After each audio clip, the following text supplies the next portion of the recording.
Happy Sunday, guys! Ayan, wala lang. It's a brand new day!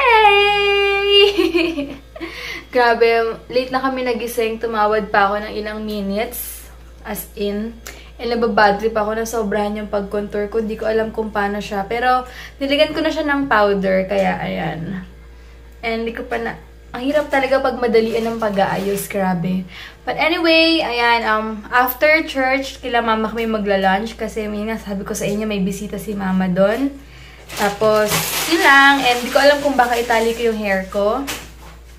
Tapos, yung nakita ko pang color ng hair sa MOA, meron pala siya sa SM. So, baka mag-color ako. Hindi ko alam kung before or after ng Palawan kasi napansin na rin ni Sis Yumi na medyo nangingitim na yung roots ko. Parang sobrang visible na siya. And hindi na rin ako mapakali. But basta soon magko-color ako ng hair. Medyo ito-tone down ko na siya. And buti na lang thanks kay Ate Fashionista at meron akong purple shampoo para mas lumabas yung color niya. So, yun. Tipid nga gamitin yung purple shampoo in fairness. Kaya hindi mo naman kasi siya everyday gagamitin. Kaya okay lang siya.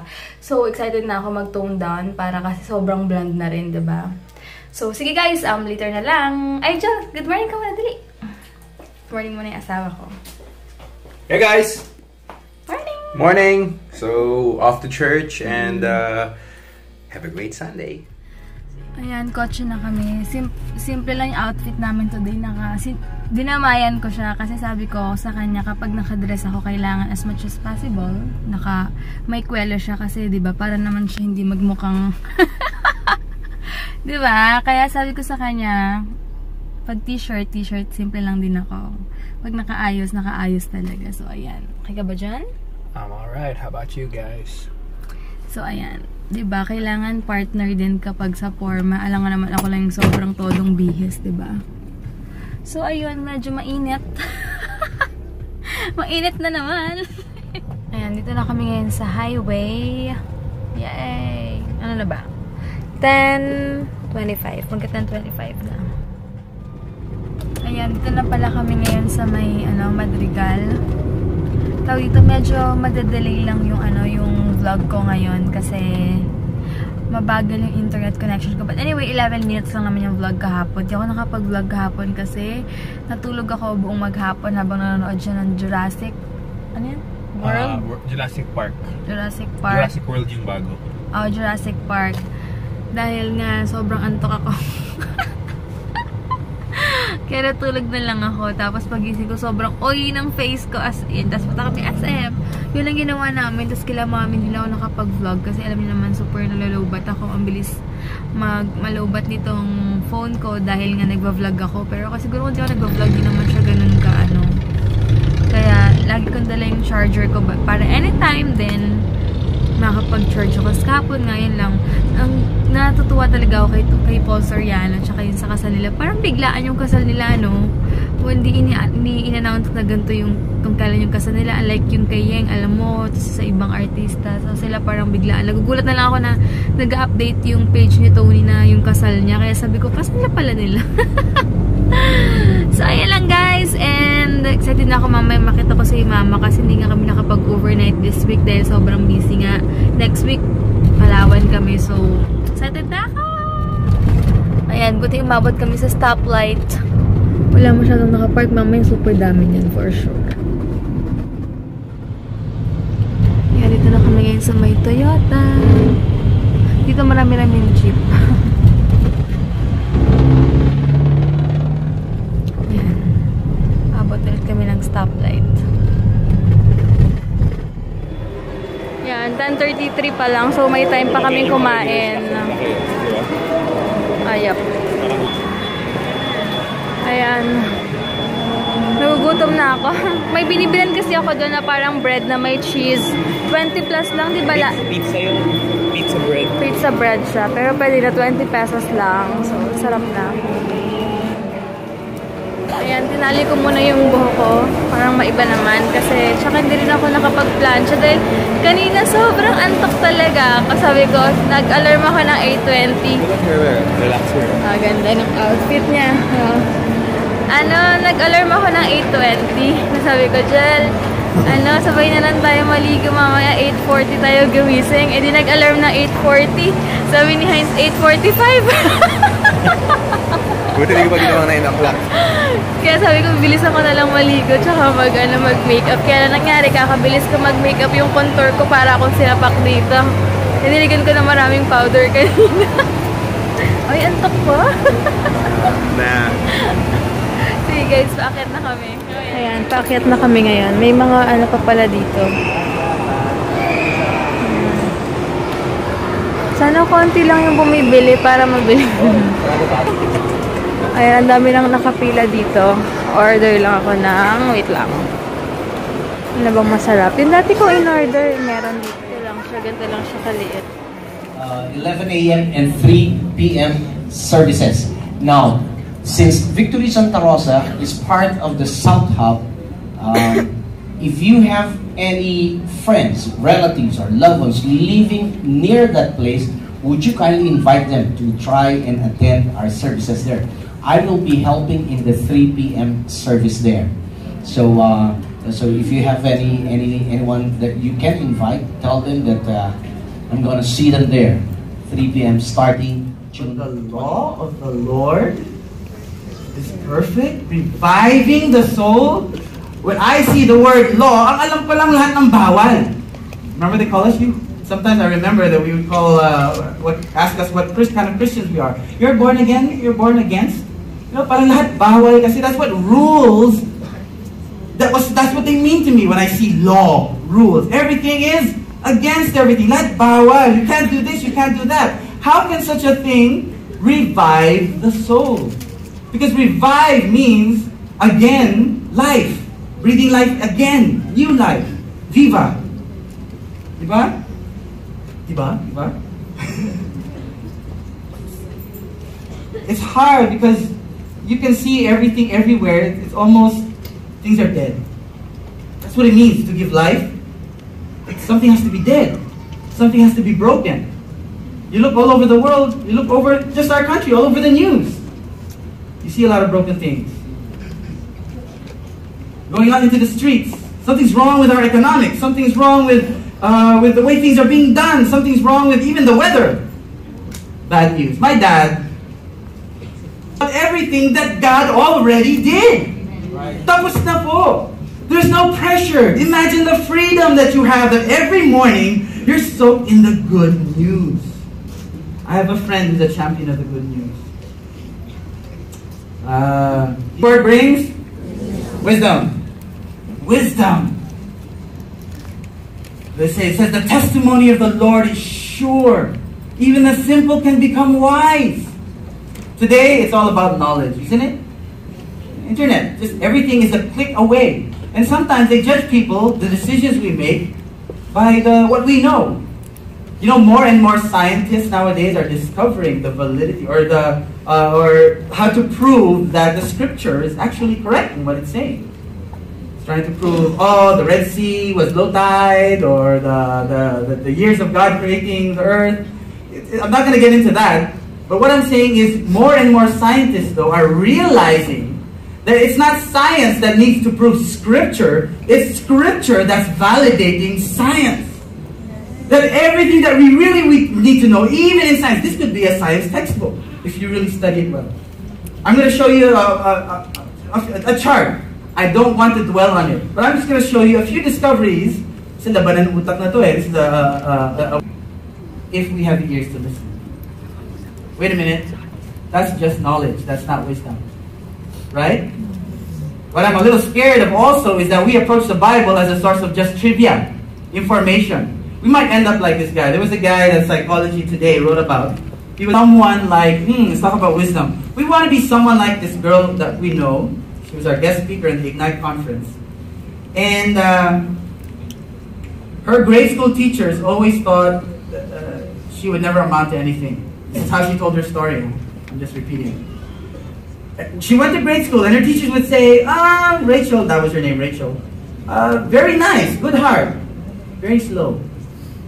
Okay, we got into grade 6, very, very nice, very warm, but very slow. Went into high school, the high school teacher said, we agree with your grade school teachers. Very nice but very slow. So that when she was accepted to Harvard University in the States, her Christian family went, "Whoa, is Jesus coming?" It's like, they were like born again.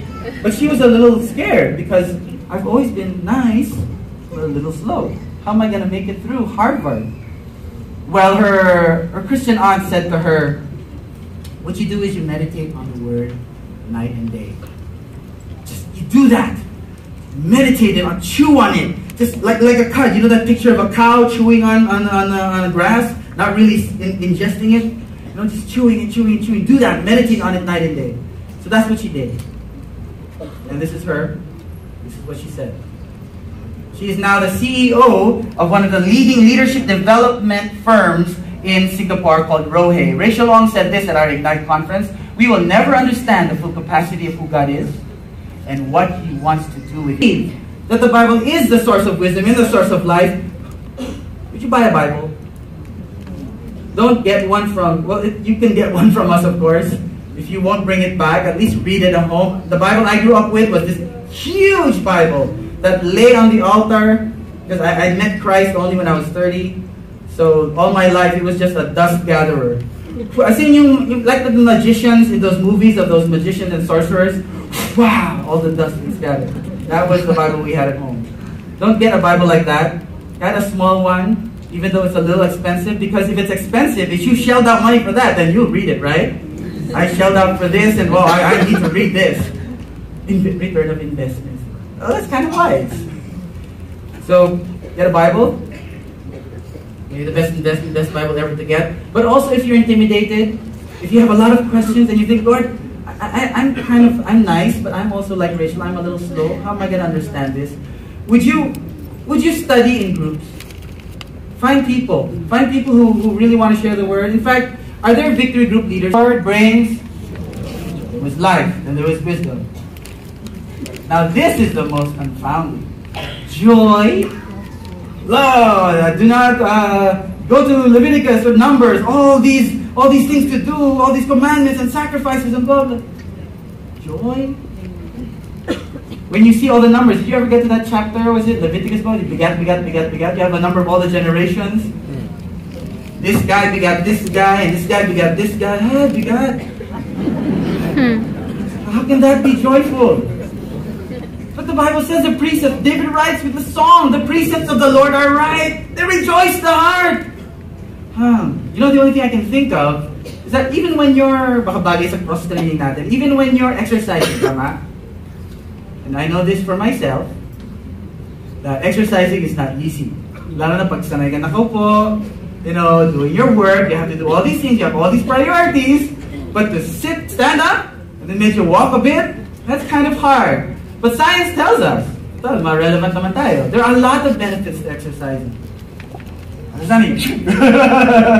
Ako, a lot of us, you know what happens is the muscles get stretched. And of course in the beginning it's painful. It's supposed to be painful.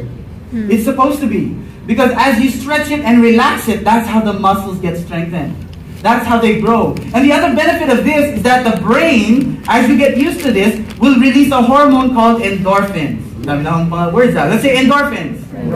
It's a pleasure hormone. It'll make you feel good. So that's what I can see is you keep doing this. It may be a discipline, but then it'll turn to delight. In fact, that's my personal struggle with the Bible. I used to really struggle with it. I went through Bible training, one of our leadership classes in Victory. It used to be called, long time ago, big and not just to get things. You read the Word to meet God. And this is a man who met God. And that's why he couldn't help that. This is another problem. Said it to all the learned people. You might as well be saying it to Victory. All you Victory Christians. Listen to this. This is just a warning. It says, the reason these words are precious and valuable to you, well, he said this in John 5.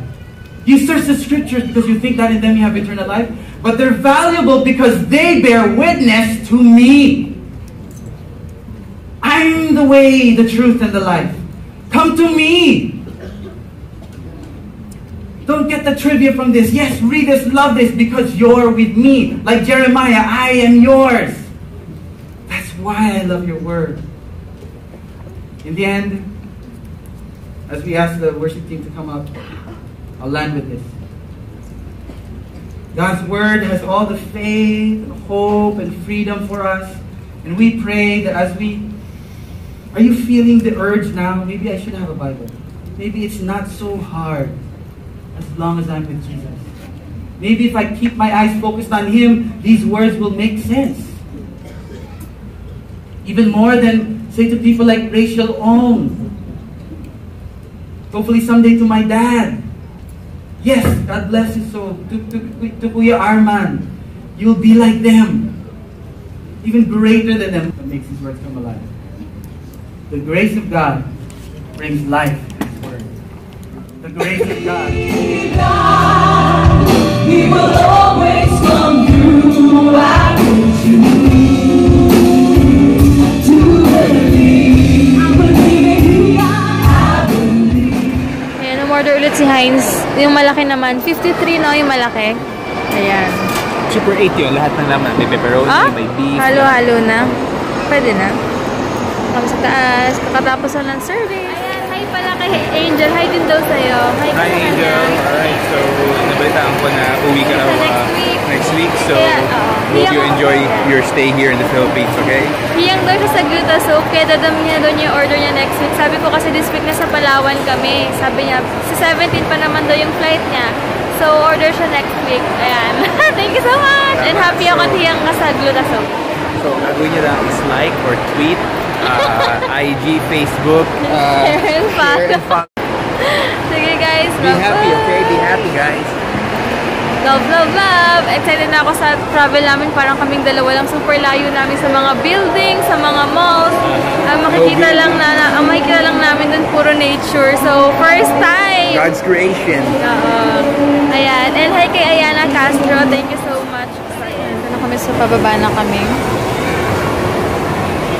Sale na naman. Parang last month lang din sale, no? Ay, mga shoes lang pala to. Tingin ako sa Reva. Oo nga, medyo affordable nga. Tingin ako. May kailangan pang shoes, diba? Saan na yun? Binigay ka na, diba? Pinahingay. Ayan, hi din pala kay Shane Cruz na kaka-Viper lang sa akin. Thank you sis, love you. Thanks, thanks, thanks. Nakita ko pala yung post ni Mama sa Facebook. Yung, meron siyang paksiw, sinigang, tsaka popis ata. Nagutom na ako.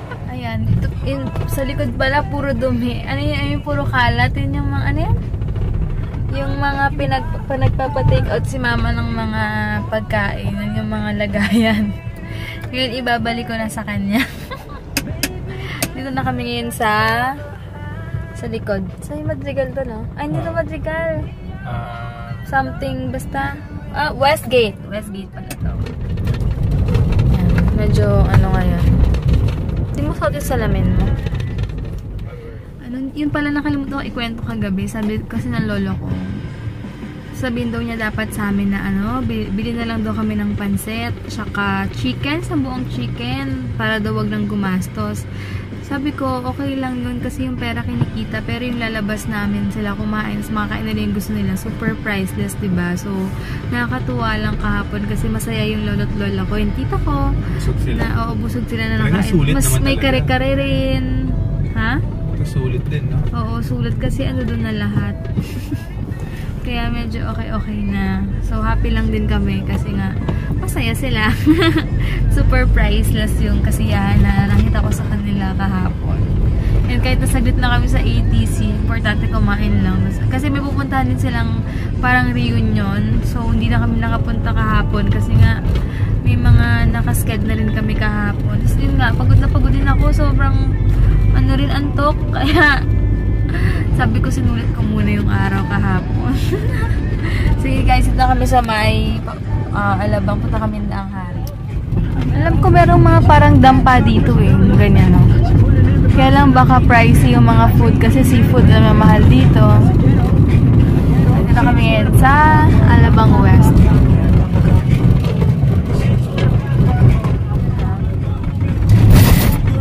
Ganda dito, parang bahay-bahay lang yung BDO, yung mall nila. Hala? Hala? Ayan, nalawit na kami kila mama. Super gutom na ako.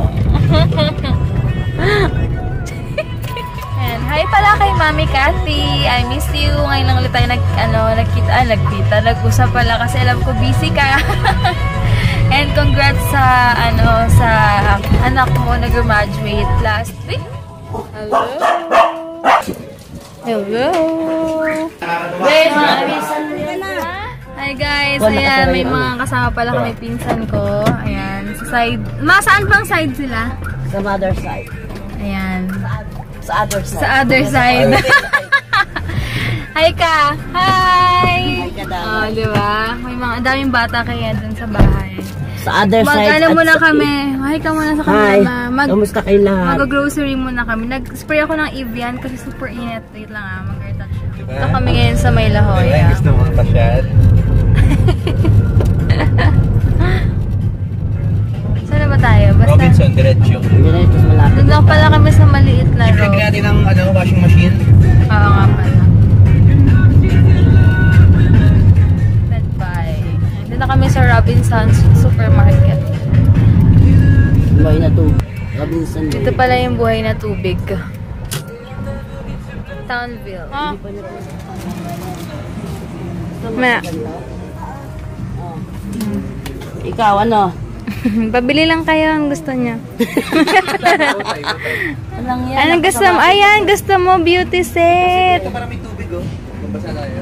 Ay, ito gusto ko pang ano Palawan, no? Ay, ito na lang. Ito maganda yan pang blower sa hair. Ano? Ayan, meron dito mga makeup. Kaya lang, hindi ko alam kung okay siya. May buy one take one na sila, oh. May BB cream, cute ng mga lashes. Yan. Dati na-try ko na to. Okay naman siya. Kaya lang wala siyang shade ngayon, eh. Puro dark yung mga available nila dito. Dark brown. Eyebrow pencil. Meron din sila. Kaya lang puro dark brown. Grabe guys. So, 88 pesos lang. Bili ko 200. Sa 200 pala, dalawa na nabili kong ganito. Ano ba yan? Ganda oh. Meron pa sila iba-ibang color oh. Ayan, may ganito pa. Grabe. Sayang. Pero okay na nakabili na ako. Gusto. Sige. May dalang pera? Wala. Kasi magbabayad. Ay, ito palang nabibili namin. Nakasabay na ako kay mama. Hindi ko kasi dala yung wallet ko. Ay, gusto ko automatic 120 lang. Lychee. May sinasabi si ate na coconut something, pero ewan ko, wala dito yung natikman mo. Ay, gagawa pala si mama ng pizza. Ano? Mushroom. Ha? Naka-upload talaga ito eh. Meron na sila oh. Tatry ko tong carbonara. Masarap kaya. Ano ma? Nakakainis mag-grocery to si mama. Ang gulo-gulo. Nakapunta na kami. Tapos babalik na. Gusto ko to eggnog. Pinaliit na lang. Parang ano, pag di nauwo. So, bili si mama. Kasi may baby dun eh. Ayan. Na palabas na kami. Pabalik na kami ng bahay. Thanks ma. Hot sauce wala. Okay. Wait lang. Grabe. Super. Super cheesy ng pizza ni mama. Hi guys, nandito pala sa Cavite yung isang cover up. Ito, bagay ito sa violet kong 2-piece. Ayan. Bigay ni Tita Beck. So, hindi na ako bibili pala. Mag-shorts na lang ako sa isa ko. Ayan. Mag-take out daw kami ng ganito. Alam pala muna kasi alis kami, di ba? Lagyan mo na sa kotse! Ano lang? Nahiya pa. Pag dali ka rin, ubus na yan. Kulit! Hi ka muna sa kanila. Hi! Daming bisita. May bisita. Pumunta sa kwarto. Nagtira ka na konti. Ayan. Daming bisita, itsura ko. Okay na yan? Oo nga. Wala namang pinagbago. Ganyan pa. Hi, Marilyn Henry. Si Ate Cathy. Hi. Mami Cathy pala. Mami Cathy. Hi, Mat. Sobrang busy ako lagi. Kahapon busy kami kasi may Ilang night ready, swimming. Kai. Oo. Kai. Ha? Kai. Ayan. Ha? Bigyan mo pera. Namimigay lang ng pera. Hindi kasi ano men. Ang dami kong bata, ang daming Pasko ngayon kila ma. Ang dami kasi yung mga pinsan ko yan sa sa mother side. Pinapunta ko sila rito, pinagluto ko sila para maging masaya sila. Oh, turbo. Bibigyan ng pera. Yun. Tapos masaya naman yung mga bata dahil binili namin iba na laruan, mga biskuit, pagkain. Pinagluto kong pizza. Ayan, ngayon magdi-dinner sila bago umalis. Nag-video okay pa muna. Kanta-kantahan din sila. Pagod na ako kagabi pa. Overnight pa kami. Mamaya na, babay ka na, paalam ka na sa kanila. Babay na naman, di pa. Nag-iisip pa nga nagsasabihin. Huwag ka maingay. Hindi kami makapagpag-consent. Ayan. Alas 6. Mag-6 alis na pala. Lahat sila, binigyan ko ng damit. Hala, ang dami nilang... Hindi alam kung paano uuwi kasi ang bit-bit ng dami nilang bit-bit. Kasi tinanggal ko na yung mga lumang damit ko. Buti naman. Kaya pa ang daming hanger dito kasi nagano si Pakita mo, ganun karaming damit ko ang pinamigay ko. Yan. Ang dami, di ba? Kasi ako wala ng damit, bubad na lang. Is ko ngarag na ako, pagod na pagod. Sasaing na naman ako. Kasi pakakainin ko muna sila ng dinner bago umalis. Para busog na, para tulog na lang sila pag uwi nila. Talaga kwento pa, di ba? Baitan. Bye kami. Sige guys, mamaya na lang. Dito kami sa may Pure Gold Moonwalk kasi sa SM, maraming tao, sobrang haba ng pila. And sabi ni Jaja, sobrang mas mura daw sa Pure Gold kesa sa SM. So, ayan. Dito ka mamimili. Kasi kanina yogurt lang binili ni Mama. Ito, bibili ako ng mga pang-ulam ko for this week. Ang dami pang mga ganito dito. Bibilan ko sana ng bagong tsinelas si Heinz, kaya lang ayaw niya. Cute naman ito. Cute. Nakita ni Heinz. Kaya lang yung maganda mas flash lens pa. Flash lens. Maganda rin dito sa Pure Gold pala kasi may mga bilihan ng mga damit na mga ganyan na pang baby. Diba? Parang kompleto na. Tsaka dito may Palmolive sa SM. Walang sachet na Palmolive. Bili ako ng sibuyas para sa tuna spread. Gusto na yung ng talong. Oh, ganda na ng part na to. Pang yayamanin na dito. Cute ng mga cutics. May free pouch daw pag ano. Bagger Mark Joseph and Bagger Raymond. Bibili na ako nito. Bibili na ako nito. Sayang din yung pouch eh. Pang travel din. Panggabi ko na yan kasi Casabello yan na ng Espinol. Ay, ito, Palmolive gel. Ito na, bibili na ako nito. Saka ito, pag umaalis lang para mabango yung hair. Super... Sige, bibili daw siya nito, Tiger Masakit saan ko dati, malagay mo ko dito. Masakit yung dito mo. Tingin siya ng moisturizer niya. Tignan nyo, ayaw daw niya yung binili niyang mumurahin. Gusto niya purity kasi malambot. Ito pa, ito rin, purity. Ito ba yung maganda? Ay, malambot. Malambot? Ano ba yung dati natin binili? Na-check niya pa kung matigas. Okay na yan. Okay na to. Ayan. Dadali naman natin yung Hindi na pouch siya. Hindi natin lalagay yung toothbrush. So, okay. Sige na yan. Ito, naubusan daw siya ng mouthwash. Sabi ko sa Watson's mura. Dahil buy one take one ito, 71 paid. For the meantime, to muna. Bibili kami ng ng Judge. Kasi pag sa gym, wala na eh. Wag na, ito na lang. Pwede na to. Bibili ako ng ng lemon square. Lemon square cheese? Yep. Favorite ka na eh. Pag yung ilmo kong gamot, ganyan. Ito yata yung sinasabi ni Ate Christine. Bili kami ng Propel. Diba? Sige. Bili kami ng Propel Monday to Wednesday. Bibili ako ng nakamarinate na hasa-hasa.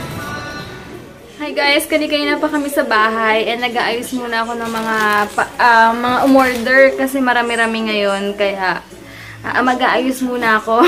Sobrang pagod na ako pero kailangan ko tong ayusin kasi para bukas relax muna. Ayan, hi pala kay, ano bang pangalan nun? Wait lang. Ito yung mga order para bukas. Yan. May shoutout ako dito eh. Wait. Ayan. Hi kay Kathleen Baldo. Order siya ng lotion tsaka soaps. Tapos, hi kay Sis Mariela. Happy birthday! I love you so much, sis. And thank you so much for everything. And mag-enjoy ka ngayong araw na to. Dahil alam kong birthday mo! Yay! Ayan. Nakahiga muna ako dahil sumakit yung ulo ko. Sobrang init. Tsaka ang dami kong inayos. Sige guys, end ko na yung vlog ko and bukas na lang. Bukas, yun, business ulit. Syempre, as usual. Basta kailangan matapos ko siya hanggang Thursday para ma-free na yung mind ko. Pahinga na. So, yun lang guys and thank you for watching. God bless. Bye!